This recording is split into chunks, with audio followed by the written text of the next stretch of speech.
যুক্তরাজ্যের অর্থ মন্ত্রণালয় থেকে পদত্যাগ করেছেন বাংলাদেশের সাবেক প্রধানমন্ত্রী শেখ হাসিনার ভাগ্নি টিউলিপ সিদ্দিক। ঘনিষ্ঠজনদের কাছ থেকে ফ্ল্যাট উপহার সহ অর্থ লেনদেন নিয়ে অভিযোগ উঠায় ব্যাপক চাপের মুখে ছিলেন তিনি। মঙ্গলবার ব্রিটিশ সংবাদ মাধ্যম দ্য গার্ডিয়ান টিউলিপের পদত্যাগের বিষয়টি নিশ্চিত করেছেন। এর আগে টিউলিপ সিদ্দিকের বিরুদ্ধে অনৈতিক অর্থ লেনদেনে জড়িত থাকার অভিযোগ ওঠে। বিশেষ করে তার বিরুদ্ধে খালা শেখ হাসিনার দুর্নীতির সঙ্গে সম্পৃক্ত থাকা নিয়ে সমালোচনা ওঠে।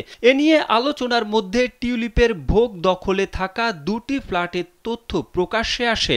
এছাড়া ব্যারিস্টার আরমানের স্ত্রীকে হেনস্থা করানো সহ টিউলিপের বিরুদ্ধে বিভিন্ন অভিযোগ প্রকাশ্যে আসায় দলের ভেতরে বাইরে চাপে পড়েন তিনি।